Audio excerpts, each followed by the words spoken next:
예레미야 23장 5절에서 6절의 말씀을 여러분이 교독하도록 하겠습니다.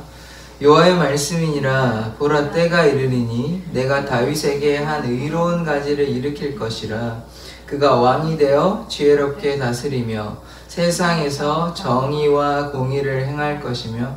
6절 같이 읽겠습니다. 그의 날에 유다는 구원을 받겠고 이스라엘은 평안히 살 것이며 그의 이름은 여호와 우리의 공이라 일컬음을 받으리라. 아멘. 기도하겠습니다. 하나님, 하나님의 말씀을 듣고자 합니다. 약속된 메시아께서 2000년 전에 이 땅에 오셨습니다. 우리가 메시아의 그 사랑과 은혜, 그리스도를 쫓아가는 삶 살게 하여 주시옵소서. 예수 그리스도 이름으로 기도드립니다. 아멘. 여러분은 약속을 잘 지키시는 편이십니까? 저는 약속을 잘 지켰던 건 아닌 것 같습니다. 좀 제 마음대로 그렇게 약속을 어기기도 하고 또 지각하기도 하고 그렇게 했었는데, 또 무엇보다 하나님께 약속을 했던 게 제가 이제 목회자가 되겠다고 그렇게 했으나 또 좀 방황했던 시간들이 있었습니다. 그러나 우리는 하나님과의 약속을 지켜야 하는 사람임을 믿습니다. 하나님께서는 우리를 돌보아 주십니다. 또한 하나님께서 우리에게 약속하신 바들을 반드시 이루는 분이심을 믿습니다. 하나님께서 첫 번째 약속하신 게 있는데 무엇입니까? 창세기 1장 28절 한번 읽어보도록 하겠습니다. 28절입니다. 하나님이 그들에게 복을 주시며 하나님이 그들에게 이르시되 생육하고 번성하여 땅에 충만하라. 땅을 정복하라. 바다의 물고기와 하늘의 새와 땅에 움직이는 모든 생물을 다스리라 하시니라. 하나님께서 6일 만에 세상을 만드시고 또 6일째 되는 날 인간을 만드시고 인간에게 어떤 약속을 하셨냐면 그들에게 이르시되 생육하고 번성하여 땅에 충만하라. 땅에 정복하라. 그리고 세상의 그 모든 만물을 다스리라. 그렇게 얘기하셨습니다. 이것이 하나님의 약속인 것이죠. 그러나 이들이 아담과 하와가 하나님의 약속을 어기고 선악과를 따먹게 되므로 이들이 하나님의 약속을 깨뜨렸다는 것을 우리는 알고 있습니다. 두 번째, 하나님께서 아브라함에게 나타나신 것이죠. 아브라함과의 약속을 한번 보고자 합니다. 창세기 1장 12장 1절에서부터 3절의 말씀입니다. 여호와께서 아브라함에게 이르시되 너는 너의 고향과 친척과 아버지의 집을 떠나 내가 내게 보여줄 땅으로 가라. 내가 너로 큰 민족을 이루고 내게 복을 주어 내 이름을 창대하게 하리니 너는 복이 될지라. 너를 축복하는 자에게는 내가 복을 내리고 너를 저주하는 자에게는 내가 저주하리니 땅의 모든 족속이 너로 말미암아 복을 얻을 것이라 하신지라.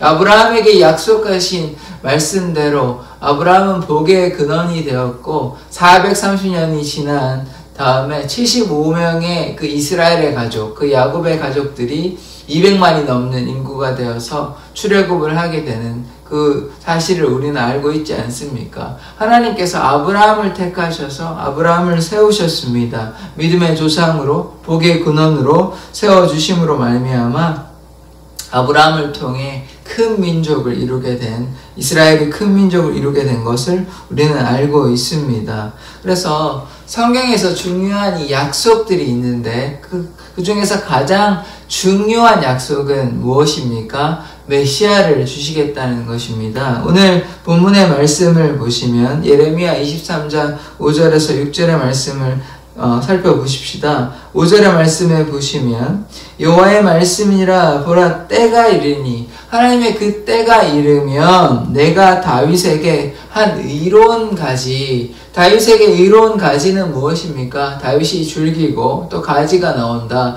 결국은 다윗의 후손으로 예수님께서 오신다는 이 메시아에 대한 예언이 예레미야의 말씀. 그래서 이사야, 그리고 예레미야, 에스겔에 걸쳐서 다 하나님께서 메시아를 주시겠다. 이 메시아에 대한 예언을 우리가 다 살펴보았지 않습니까? 고난의 종으로 오시고 또 목자로 오시고 왕으로 오시고 그 메시아에 대한 이사야 또 예레미야, 에스겔의 말씀을 우리가 다 살펴보았던 것입니다.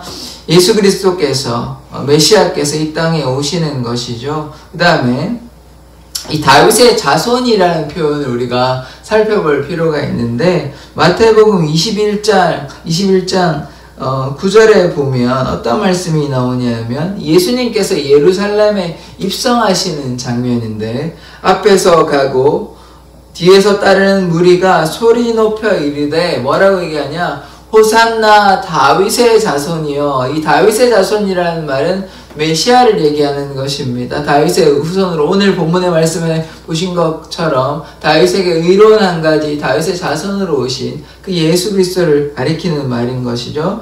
호산나 다윗의 자손이요 찬송하리로다 주의 이름으로 오시는 이여 가장 높은 곳에 호산나. 그러니까 예수님께서 곧 메시아 되시며 다윗의 자손으로서 이 땅에 오신 그 메시아 되신 예수 그리스도를 높여 드리는 것입니다. 호산나 다윗의 자손이여 가장 높은 곳에 호산나. 그러니까 예수 그리스도께서 하나님 되심을 우리는 백성들의 고백을 통해서 우리가 알 수 있는 것입니다. 그래서 다윗의 자손으로 오시는 분이 그 뒤에 말씀에 예레미야 23장 5절의 말씀을 보시면 뒤에 그가 왕이 되어 지혜롭게 다스리며, 그러니까 예수님께서 십자가에 달려 종으로만 오신 것이 아니라 우리의 왕으로 통치자로 우리를 다스리기 위해서 오셨습니다. 어떻게 다스리냐?